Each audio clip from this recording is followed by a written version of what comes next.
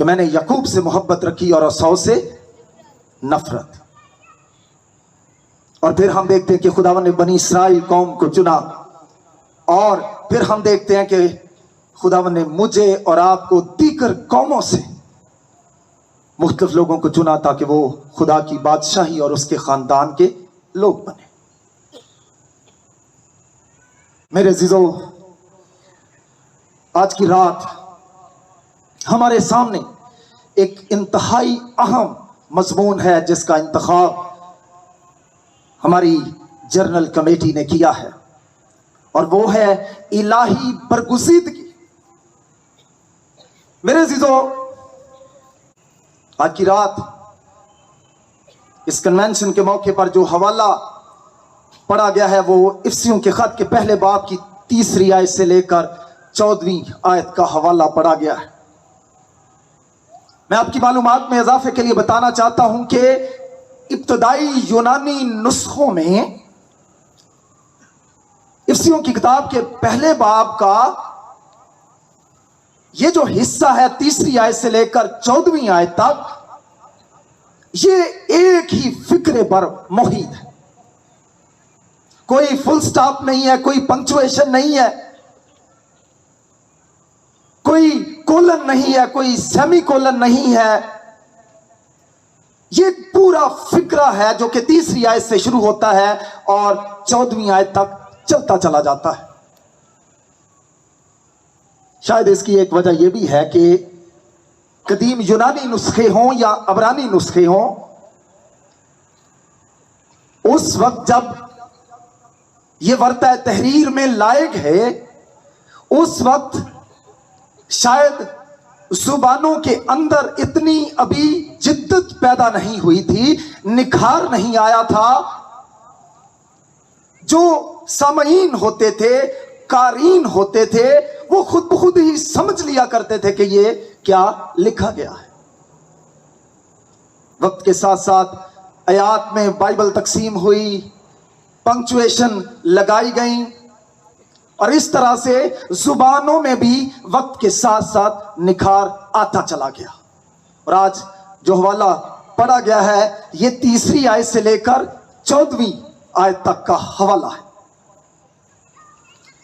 میرے عزیزو, جو حوالہ آج آپ کے سامنے پڑھا گیا ہے, میں اس کی بابت چند ایک باتیں تعارفی طور پر آپ کے سامنے رکھنا چاہتا ہوں. خداوند کا ایک خادم کہتا ہے کہ یہ جو حوالہ ہے افسیوں کے خط کے پہلے باب کی 3 آیت سے لے کر, اس میں دراصل خداوند کا بندہ پولس رسول جو ہے وہ خدائے ثالوث کی ستائش کر رہا ہے. وہ خدائے ثالوث کی حمد کر رہا ہے کسی خاص بات کے لیے. خداوند کا ایک خادم جس کا نام فینڈلے ہے, وہ اس حصے کی بابت 3 آیت سے لے کر 14 آیت کی بابت کہتا ہے, افسیوں کے خط کا یہ حصہ ایک خوبصورت دروازے کی طرح کام کرتا ہے. جس طرح ایک گھر کے باہر ایک خوبصورت گیٹ لگا ہوتا ہے, دروازہ لگا ہوتا ہے, اور جب لوگ اس گھر کے دروازے کی خوبصورتی کو دیکھتے ہیں تو وہ اس بات کا تصور کرنے لگ پڑتے ہیں کہ اندر گھر بھی خوبصورت ہوگا. اس لیے خداوند کے خادم فینڈلے نے کہا, خداوند کے کلام کا یہ حصہ 3 آیت سے لے کر 14 آیت تک ایک خوبصورت دروازے کی مانند ہے جس کے ذریعے سے ہم افسیوں کے خط میں داخل ہو کر افسیوں کے خط اور خدا کے مکاشفات کی خوبصورتی سے محظوظ ہو سکتے ہیں, لطف اندوز ہو سکتے ہیں, خداوند کی ستائش کے گن گا سکتے ہیں. خداوند کا ایک خادم ولیم ہینڈرکسن ہے, یہ ریفارمڈ اسکالر ہوا. وہ کہتا ہے خداوند کے کلام کا یہ حصہ آسمان سے گرنے والے برف کے گولوں کی مانند ہے. خداوند کے کلام کا یہ حصہ آسمان سے گرنے والے گولوں کی مانند ہے. جب یہ گولے آسمان سے پہاڑوں پر پڑتے ہیں تو ایک آواز پیدا ہوتی ہے. یہ اس آواز کی مانند ہے. یہ آسمان سے گرنے والے ان برف کے گولوں کی مانند ہے. ہمارے سائیوال میں تو کوئی سنو فالنگ نہیں ہوتی، شاید ہمیں سنو فالنگ کا کوئی تجربہ نہیں ہے، لیکن جو لوگ مری جاتے ہیں ان کو اس بات کا تجربہ ہوگا کہ اس کا کیا منظر ہوگا. مجھے بھی کچھ سال قبل جب پہلی دفعہ امریکہ جانے کا موقع ملا تو مجھے اپنی آنکھوں سے اس بات کا مشاہدہ کرنے کا موقع ملا کہ برف کیسے پڑتی ہے. ایسے لگتا ہے جیسے روئی جو ہے وہ آسمان سے نیچے گر رہی ہے اور آپ کو کچھ بھی نہیں ہوتا. وقت نہیں ہے کہ میں اور باتیں تعارفی طور پر اس خاص حصے کی بابت کہوں، لیکن ابھی میں اس خاص حصے کی تقسیم کو آپ کے سامنے رکھنا چاہتا ہوں. یہ جو خاص حصہ ہے 3 آیت سے لے کر 14 آیت تک، اسے 3 حصوں میں تقسیم کیا جا سکتا ہے. اور کسی خداوند کے خادم نے کہا 4 آیت سے لے کر 6 آیت تک خداوند کا بندہ پولس رسول جو ہے وہ خدا باپ کے کام کا بیان کرتا ہے کہ خدا باپ نے کیا کیا ہے. کیونکہ یہ ستائش سے بھرا ہوا نغمہ ہے، ایک گیت ہے، لیکن 4 آیت سے لے کر 6 آیت تک وہ سب سے پہلے کس کی ستائش کرتا ہے؟ خدا باپ کی.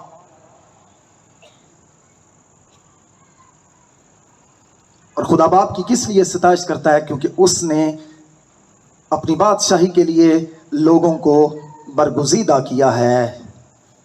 6 آیت سے لے کر 4 آیت سے لے کر 6 آیت تک خداوند کا بندہ پولس رسول خدا باپ کے کام کے لیے ستائش کرتا ہے.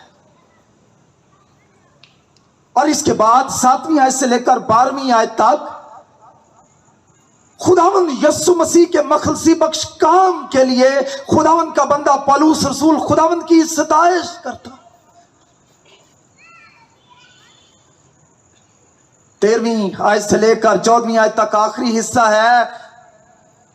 خداوند کا خادم کہتا ہے کہ یہ حصہ دراصل خدائے پاک روح کی ستائش پر مبنی حصہ ہے. گویا 3 آیت سے لے کر 14 آیت کا جو سارا حصہ ہے اس میں خدائے ثالوث کی ستائش، حمد، تعریف اور تمجید کی گئی ہے. پہلے خدا باپ کی، پھر بیٹے کی، اور پھر خدائے پاک روح کی ستائش کی گئی ہے. کس بات کے لیے ستائش کی گئی ہے؟ جلدی جلدی بتا دینا چاہتا ہوں. خدا باپ برگزیدہ کرتا ہے. بیٹے کی کس لیے ستائش کی گئی ہے؟ وہ خدا باپ جو ہے وہ اپنے بیٹے یسوع مسیح میں برگزیدہ کرتا ہے. اور تیسرا جو حصہ ہے اس میں پاک روح کا تذکرہ پتہ کس لیے آیا ہے؟ چنتا تو خدا باپ ہے اور یسوع مسیح میں چنتا ہے، لیکن مہر کس کے وسیلے سے لگاتا ہے؟ خدا کے پاک روح کی بدولت.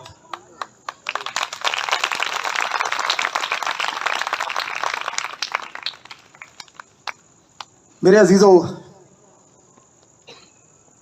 یہ امر دلچسپی سے خالی نہیں ہے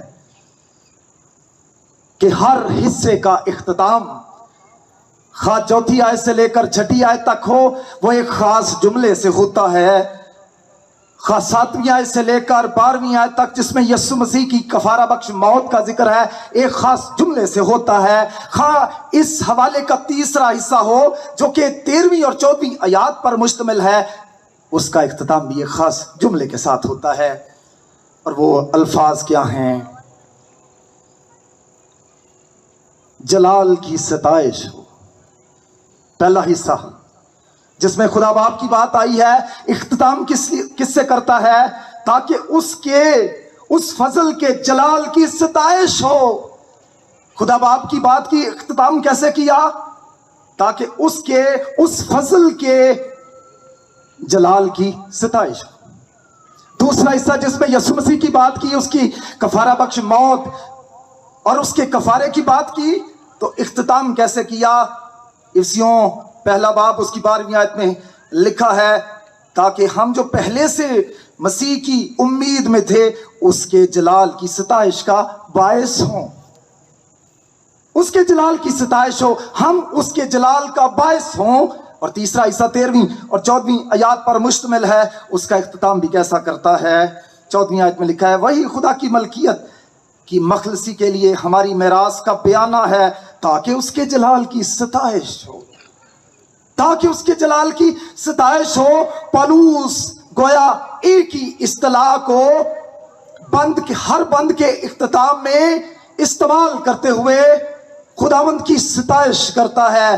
پہلے خدا باپ کی ستائش، پھر خدا بیٹے کی ستائش، اور پھر خدا پاک روح کی ستائش کرتا ہے. لیکن اس سارے حوالے کے اندر نقطہ کیا ہے؟ الہی برگزیدگی. ابھی میرے عزیزو ہمارے لیے موقع ہے کہ ہم اس حوالے کے ان جملہ نکات پر حصوں پر غور کریں. پہلا حصہ جو ہے وہ 3 آیت پر مبنی ہے. 3 آیت سے لے کر 14ویں آیت تک. اگر آپ کلام سننے کے لیے آئے ہیں تو پھر آج رات آپ کو دل تھام کر بیٹھنا پڑے گا. جانا چاہتے ہیں جو چلے جائیں. میں نے رات دن کر کے تیاری کی ہے اور مجھے بہت سارے لوگوں نے کہا بھی ہے کہ ہم آپ کو سننے کے لیے آئے ہیں. میں جس محنت کے ساتھ آیا ہوں آپ کو برکت ملے گی اور میرے ساتھ تھوڑا سا تعاون کیجیے گا. یسوع مسیح کی ہاللویا. جب ہم اس تلاوت کردہ حوالے کی 3 آیت کو پڑھتے ہیں تو خداوند کا بندہ پالوس رسول کیا کہتا ہے؟ ہمارے خداوند یسوع مسیح کے خدا اور باپ کی حمد ہو جس نے ہم کو مسیح میں آسمانی مقاموں پر ہر طرح کی روحانی برکت بخشی. ایک کنکلوڈنگ یا انٹروڈکٹری تعارفی سٹیٹمنٹ ہے جو خداوند کا بندہ پالوس رسول بطور ایک امبریلا سٹیٹمنٹ جو ہے وہ دیتا ہے اور اس میں خدا باپ کی ستائش کرتا ہے اور کہتا ہے ہمارے خداوند یسوع مسیح کے خدا اور باپ کی حمد ہو جس نے ہم کو مسیح میں آسمانی مقاموں پر ہر طرح کی روحانی برکت بخشی. کہاں برکت بخشی؟ زمین پر، پاکستان میں، امریکہ میں، کینیڈا میں یا کسی دوسرے ملک میں؟ ہرگز نہیں. آسمانی مقاموں پر برکت بخشی. ہمارے خداوند یسوع مسیح کے خدا اور باپ کی حمد ہو جس نے ہم کو مسیح یسوع میں آسمانی مقاموں پر ہر طرح کی برکت بخشی.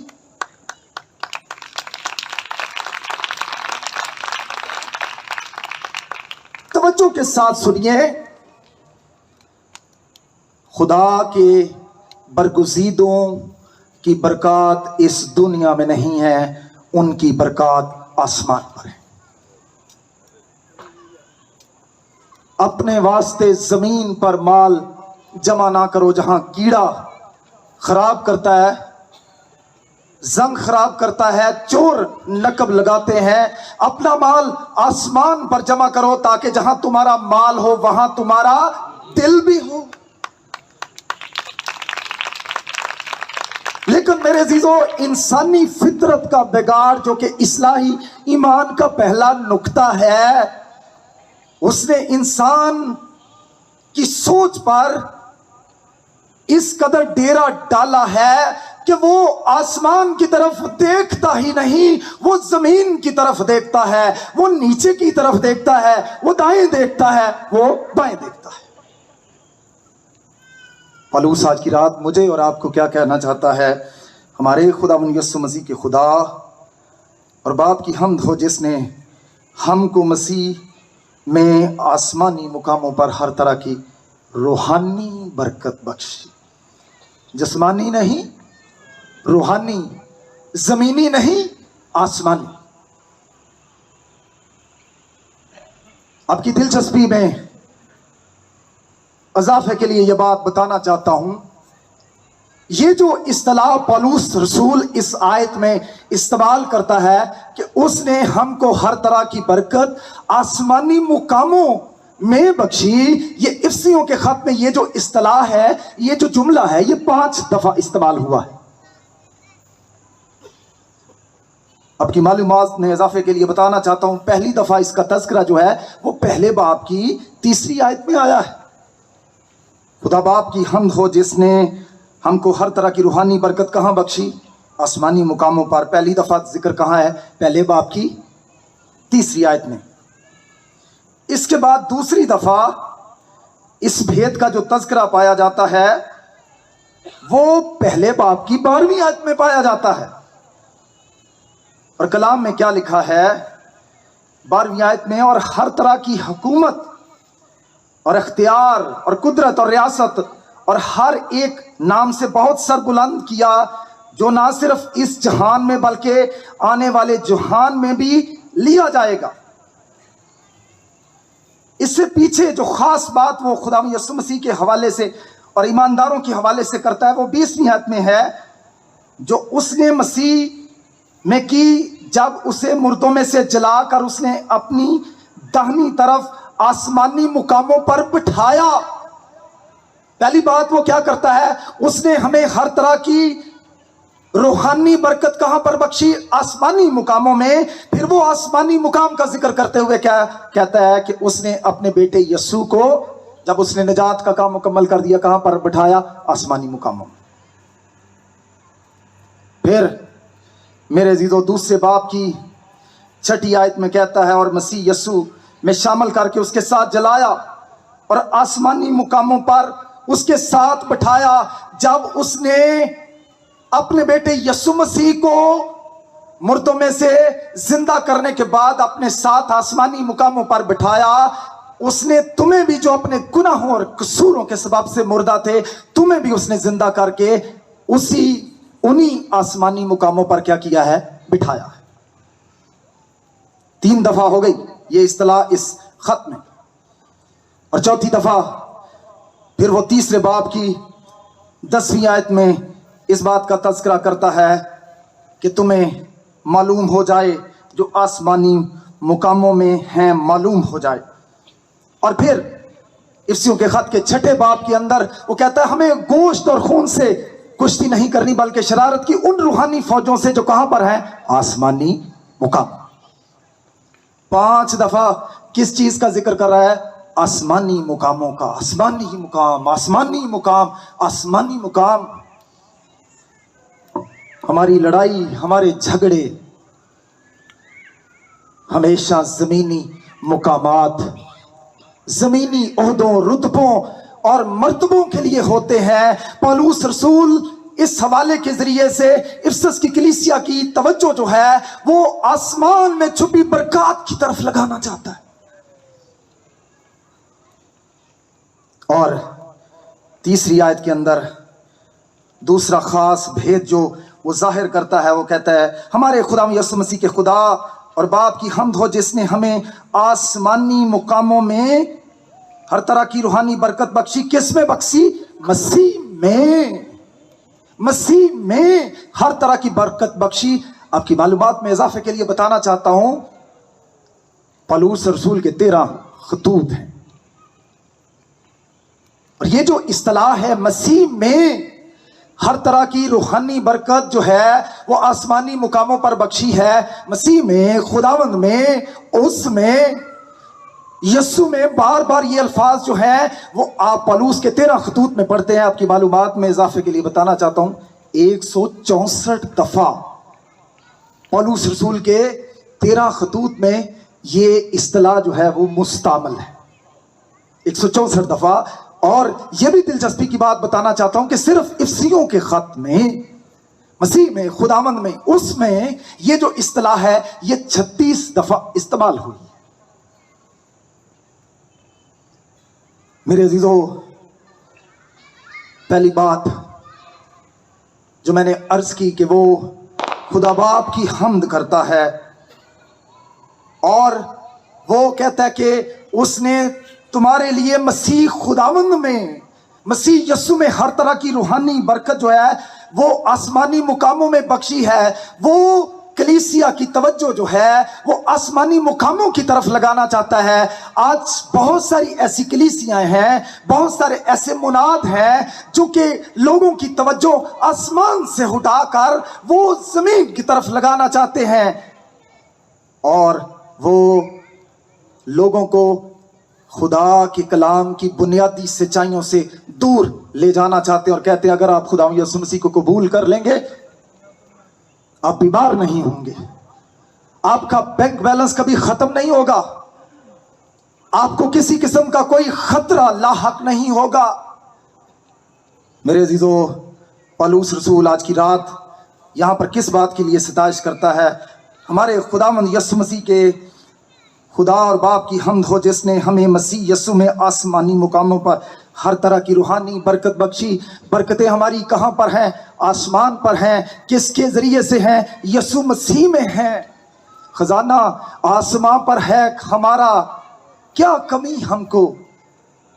صداقت اس کی لیکن دل میں پائے جس کا جی چاہے. ہو سکتا ہے تھوڑا میں غلط کر رہا ہوں, اس کا دوسرا مصرع جو ہے وہ ہے تلاش زر میں عمر اپنی گوائے جس کا جی چاہے.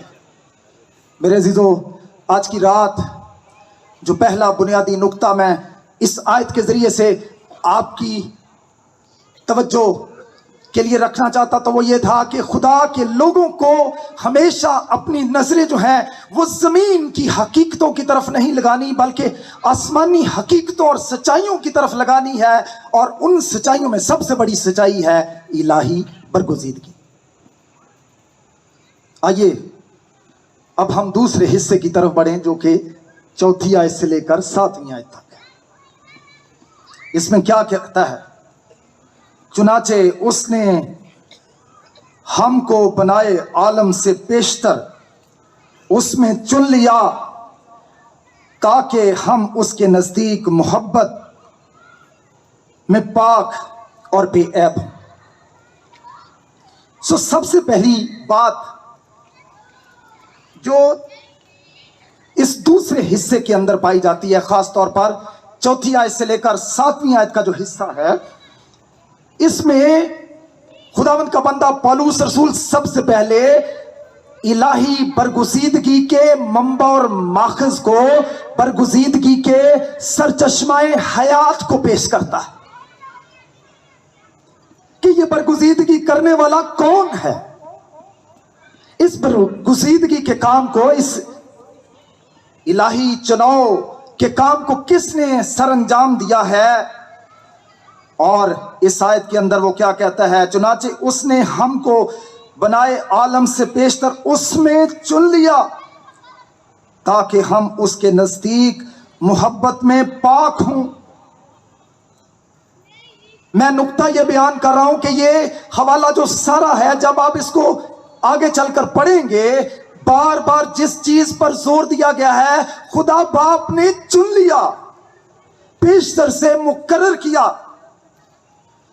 4 آیت کے بعد 5 آیت میں دوبارہ لکھا ہے, اس نے اپنی مرضی کے نیک ارادہ کے موافق ہمیں اپنے لیے پیشتر سے مقرر کیا. دوبارہ اس نے اپنی مرضی کے نیک ارادہ سے ہمیں اپنے لیے پیشتر سے مقرر کیا. 9 آیت میں لکھا ہے, چنانچہ اس نے اپنی مرضی کے بھید سے اپنے اس نیک ارادہ کے موافق ہم پر ظاہر کیا جسے اپنے آپ کو ٹھہرا لیا تھا. اور پھر میرے عزیزو 11 آیت میں دوبارہ برگزیدگی کے منبع اور ماخذ سرچشمے کی بات کرتے ہوئے کہتا ہے, اسی میں ہم بھی اس کے ارادہ کے موافق جو اپنی مرضی کی مصلحت سے سب کچھ کرتا ہے پیشتر سے مقرر ہو کر میراث بنے. یہاں پر ہمیں اس سارے حوالے کے اندر جو پہلا نقطہ نظر آتا ہے کہ یہ جو برگزیدگی ہے یہ خدا کی طرف سے, خدا باپ اس برگزیدگی کا منبع اور ماخذ ہے. اور جب خدا باپ کو ہم برگزیدگی کا منبع اور ماخذ کہتے ہیں تو اس کا مطلب یہ ہے کہ ہم اس حصے سے, اس نقطے سے اختلاف کرتے ہیں کہ انسان خدا کو چنتا ہے. افسیوں کے خط کی یہ آیات 3 آیت کے بعد جو چوتھی آیت ہے، 5ویں آیت ہے، 9ویں آیت ہے، 11ویں آیت ہے، یہ اس بات پر مصر ہے، یہ آیات اس بات پر روشنی ڈالتی ہیں کہ چناؤ کا منبع اور ماخذ جو ہے، چناؤ کا جو سرچشمہ ہے، برگزیدگی جو ہے، یہ خدا کی طرف سے ہے، یہ انسان کی طرف سے قطعاً نہیں ہے۔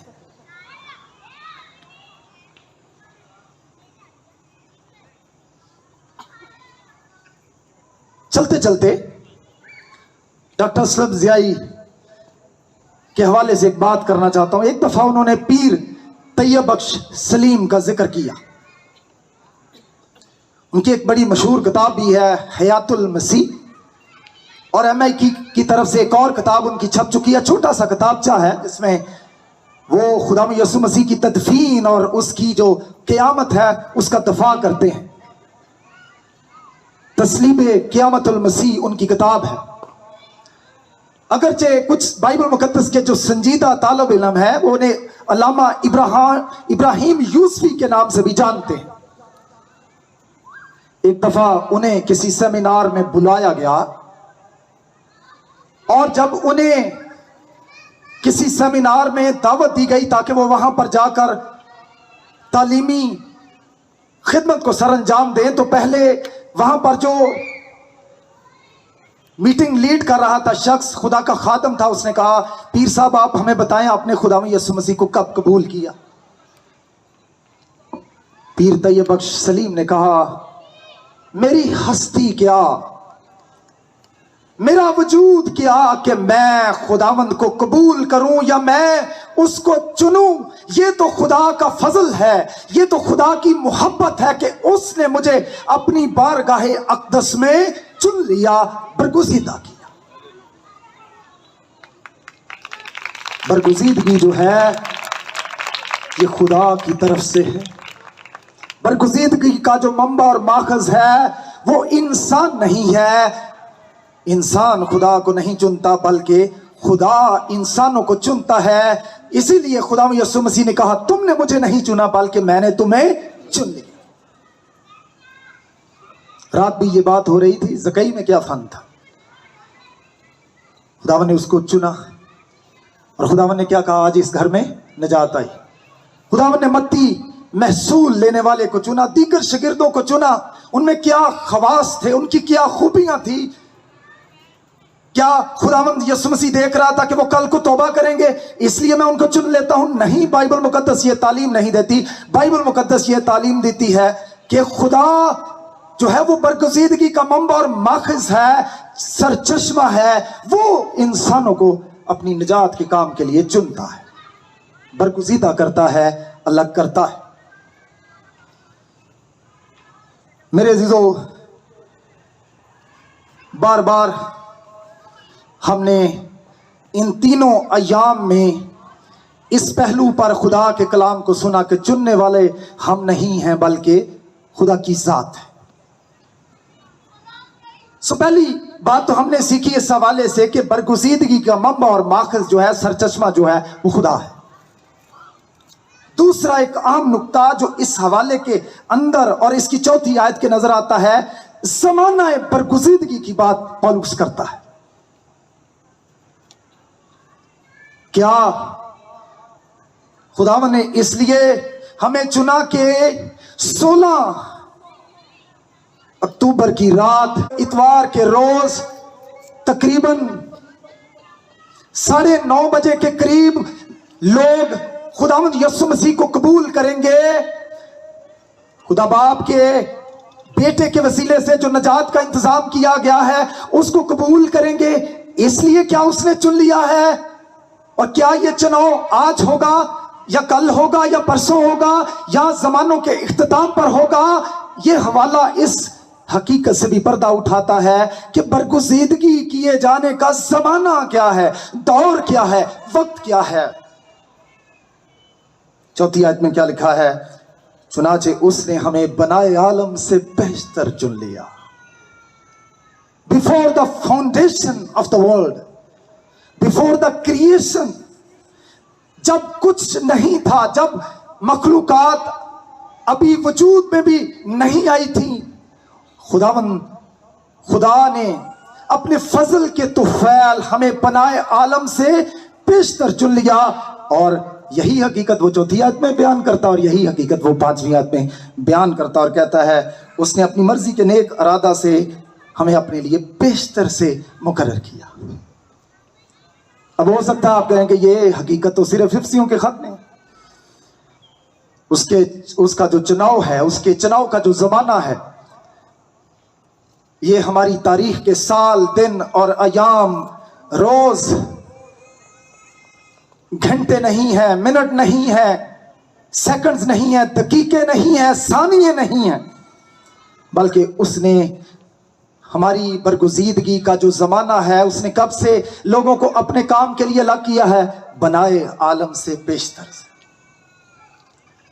یہ بھی الہی برگزیدگی کے نقطے پر مہر کرتی ہے کہ چناؤ جو ہے، برگزیدگی جو ہے، یہ بھی خدا کی طرف سے ہے، کیونکہ بنائے عالم سے پیشتر تو ہم نہیں تھے، ہمارا تو کوئی وجود بھی نہیں تھا. اگر اس نے اس وقت چنا، ہمیں مقرر کیا، تو جو کچھ آج ہیں یہ ہم کس کے طفیل ہیں؟ خداوند کے طفیل ہیں. برگزیدگی کا منبع اور ماخذ سرچشمہ کون ہے؟ خدا ہے. برگزیدگی کا زمانہ کیا ہے؟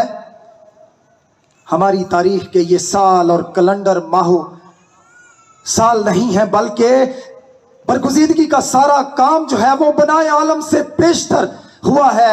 رومیوں کے خط کے 8ویں باب کی 29ویں آیت میں لکھا ہے جن کو اس نے پہلے سے جانا،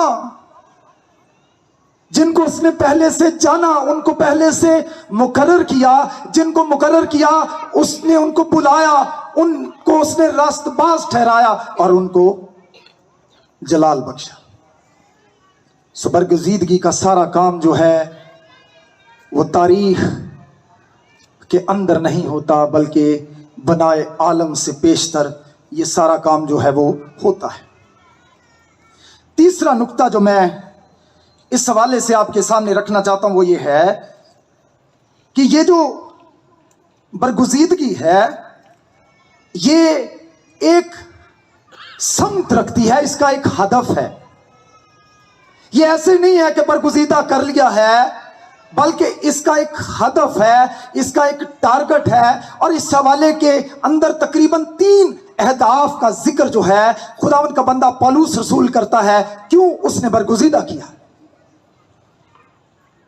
اور چوتھی آیت میں لکھا ہے چنانچہ اس نے بنائے عالم سے پیشتر اس میں چن لیا تاکہ ہم اس کے نزدیک محبت میں پاک اور بے عیب ہوں. چناؤ کا پہلا مقصد جو ہے، ہدف جو ہے وہ کیا ہے؟ ہم پاک ہوں. ہم پاک نہیں تھے، ہم پاک بن نہیں گئے تھے اور پھر اس نے چن لیا، یا اس نے دیکھا کہ ہم پاک بن جائیں گے اس لیے چن لے. نہیں، اس نے ہمیں پاک بنانے کے لیے چن لیا.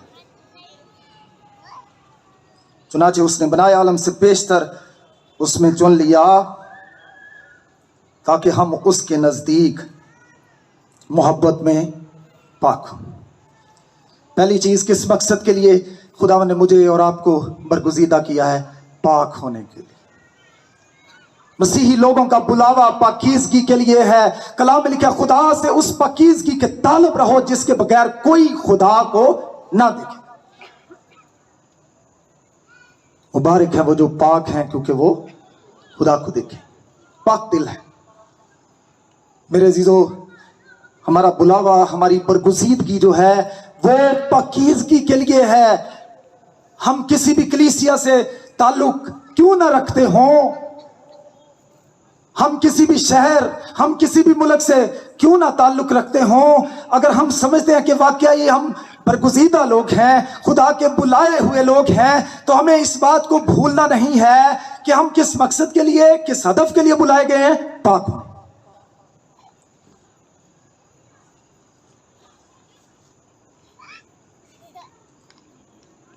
دوسرا مقصد اور ہدف جو اس حوالے میں برگزیدگی کا نظر آتا ہے، اس نے ہمیں چن لیا تاکہ ہم اس کے نزدیک محبت میں پاک ہوں اور بے عیب ہوں. پاک تو ہو جب ہم یسوع مسیح کو قبول کرتے ہیں تو اس کے بیٹے یسوع کا خون ہمیں تمام گناہوں سے کیا کر دیتا ہے؟ پاک کر دیتا. بلا شبہ ہم پاک کیے جاتے ہیں، ہمارے سارے پاپ جو ہیں وہ دھو دیے جاتے ہیں، ہم برف کی مانند جو ہے وہ صاف شفاف اور براق ہو جاتے ہیں۔ لیکن پاک ہونے کے بعد جو اگلا مرحلہ ہے، جو اگلا ہدف جو ہے، جو اگلا ٹارگٹ برگزیدوں کا ہونا چاہیے، وہ ہونا چاہیے بے عیب ہونا۔ بے عیب ہونے سے مراد یہ ہے کہ کوئی ہماری طرف انگلی نہ کر سکے۔ خداوند کا بندہ پالوس اپنے خطوط کے اندر بے عیب ہونے کے حوالے سے ایک بڑی اہم بات بطور نصیحت کرتے ہوئے اپنی مثال دیتا ہے۔ ہم کسی بات میں ٹھوکر کھلانے کا کوئی موقع نہیں دیتے تاکہ ہماری خدمت پر حرف نہ آئے۔ ہم کسی بات میں ٹھوکر کھلانے کا کوئی موقع نہیں دیتے تاکہ ہماری خدمت پر حرف نہ آئے۔ پاسبانوں کو بھی پاک بننا ہے، بے عیب بننا ہے، ایلڈر صاحبانوں کو بھی پاک بننا ہے، بے عیب بننا ہے، کوائرز کو، کلیسیا کے تمام لوگوں کو جس میں مرد و زن شامل ہیں، بچے شامل ہیں، ان کا بلاوا، ان کی برگزیدگی کا جو مقصد ہے وہ پاکیزگی ہے اور بے عیب بننا ہے۔ بننا، بنے ہوئے نہیں تھے اور پھر اس نے ہمیں چن لیا یا الگ کر لیا، بلکہ کس لیے اس نے ہمیں بلایا، چنا، تاکہ ہم پاک ہوں اور بے عیب ہوں۔ یہاں ایک اور ہدف جو ہے وہ مقرر کرتا ہے، کس لیے خداوند نے لوگوں کو چنا ہے، بنایا عالم سے بیشتر، ان کو الگ کر لیا ہے۔ 5ویں آیت میں ایک اور ہدف کا ذکر کرتا ہے، اور اس نے اپنی مرضی کے نیک ارادہ کے موافق ہمیں اپنے لیے بیشتر سے مقرر کر دیا تاکہ یسوع مسیح کے وسیلے سے اس کے لے پالک بیٹے بیٹیاں ہوں۔ ہمارا بلاوا،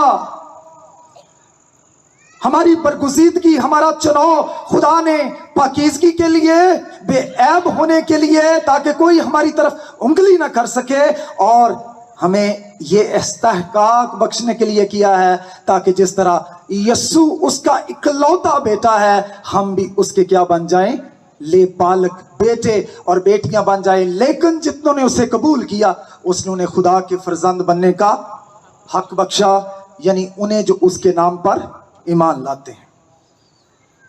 آج کی رات اگر آپ سمجھتے ہیں اور فخر کرتے ہیں میں برگزیدہ ہوں، میں تو خدا کا چنا ہوا ہوں، اگر آپ اس بات کے بھید سے ناواقف ہیں، ناآشنا ہیں کہ مجھے پاک ہونے کی کوئی ضرورت نہیں ہے، مجھے بے عیب رہنے کی کوئی ضرورت نہیں ہے، یا مجھے لے پالک ہونے کا ثبوت نہیں دینا، تو ہمیں اپنے رویے پر توجہ کرنے کی ضرورت ہے۔ خدا نے ہمیں پاک ہونے کے لیے، بے عیب ہونے کے لیے، اور اپنے لے پالک بیٹے اور بیٹیاں بنانے کے لیے بنائے عالم سے بیشتر چنا ہے۔ ہمیں ان اہداف کو، ان ٹارگٹس کو بطور برگزیدہ ہوتے ہوئے کبھی اپنی نظروں سے اوجھل نہیں کرنا۔ ایک اور ٹارگٹ کا ذکر وہ رومیوں کے خط کے 8ویں باب کی 29ویں اور 30ویں آیت میں کرتا ہے۔ رومیوں کے خط کے 8ویں باب کی 29ویں اور 30ویں آیت میں کرتے ہوئے کہتا ہے، کیونکہ جن کو اس نے پہلے سے جانا ان کو پہلے سے مقرر کیا، جن کو اس نے پہلے سے جانا ان کو پہلے سے مقرر کیا کہ اس کے بیٹے کے ہم شکل ہوں، تاکہ اس کے بیٹے کے ہم شکل ہوں۔ برگزیدگی کا جو مقصد ہے، برگزیدگی کا جو ٹارگٹ ہے، ہدف ہے، وہ پاک بننا، بے عیب بننا، خدا کے لے پالک بیٹے بیٹیاں بننا، اور یسوع مسیح کے ہم شکل بننا۔ اسی لیے تو پالوس جب خدا یسوع مسیح کی پہچان میں بڑھنے لگا تو وہ کلیسیا کو نصیحت کرتے ہوئے کہتا ہے، تم میری مانند بنو جیسے میں مسیح کی مانند بننا چاہتا ہوں، بنتا جاتا ہوں۔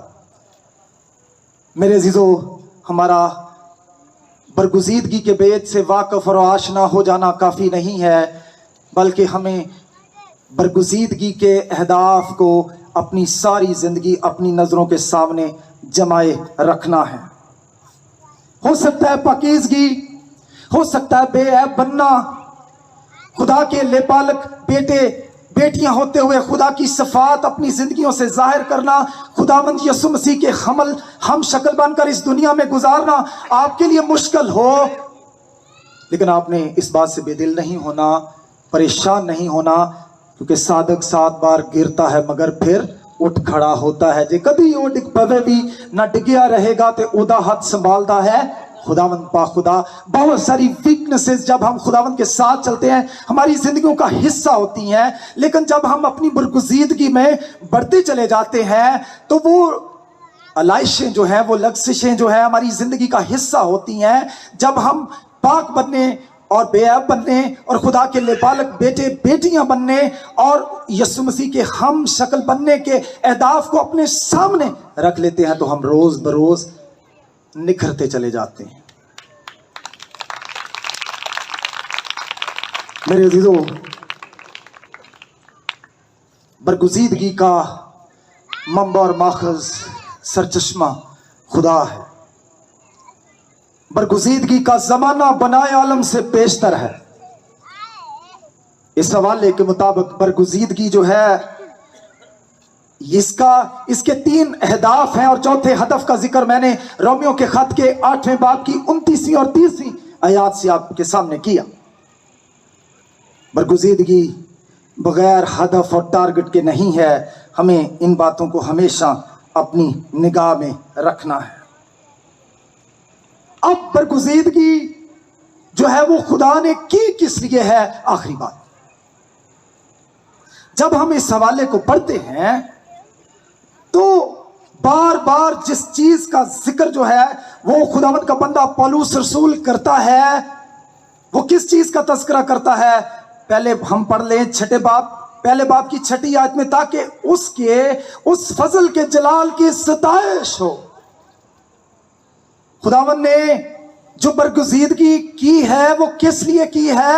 تاکہ اس کے جلال کی ستائش ہو کہ اس نے یہ کام سر انجام دیا ہے، نہ کہ مجھ میں اور آپ میں کوئی لیاقت تھی جس کے باعث اس نے ہمارا انتخاب کیا، چناؤ کیا۔ نہیں، جو کچھ کیا اس لیے کیا تاکہ اس کے جلال کی ستائش ہو۔ اگر میں اس قابل ہوتا، اس اہل ہوتا،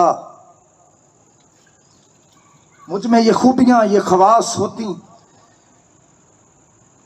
تو میرے عزیزو فخر کس کا بنتا تھا؟ میرا بنتا تھا، آپ کا بنتا تھا۔ اگر چناؤ خدا نے کیا ہے تو ہمارے پاس فخر کی کوئی گنجائش نہیں ہے۔ فخر سارا جو ہے، ساری عزت جو ہے، سارا جلال جو ہے وہ کس کو جاتا ہے؟ وہ خدا باپ کو جاتا ہے۔ دامن نے جو برگزیدگی کا کام کیا ہے وہ کس لیے کیا ہے؟ تاکہ میری ستائش نہ ہو، تاکہ کسی انسان کی ستائش نہ ہو، بلکہ خدا باپ کی اپنی ستائش۔ اس لیے اس نے اس سارے کام کو انجام دیا ہے۔ اور پھر یہی بات وہ میرے عزیزو پہلے باب کی 12ویں آیت میں کہتا ہے، تاکہ ہم پہلے سے مسیح کی امید میں تھے، اس کے جلال کی ستائش کا باعث ہوں۔ اور پھر 14ویں آیت میں بھی یہی کہتا ہے، وہی خدا کی ملکیت کی مخلصی کے لیے ہماری میراث کا بیانہ ہے تاکہ اس کے جلال کی ستائش ہو، اس کی ستائش ہو، اس کے جلال کی ستائش ہو، اس کے جلال کی ستائش ہو۔ کیونکہ چناؤ کس نے کیا ہے؟ برگزیدگی کس نے کیا ہے؟ خدا نے کی۔ آج کی رات مجھے اور آپ کو اس بات کے لیے شکر کرنا ہے کہ میں اس اہل نہ تھا، میں اس لائق نہ تھا کہ میں خداوند کو چنتا، کیونکہ اصلاحی ایمان کا جو پہلا نقطہ ہے وہ کیا ہے؟ قطعی بگاڑ، کلی بگاڑ۔ انسان کی سرشت جو ہے وہ گناہ آلودہ ہے، اور وہ اس قدر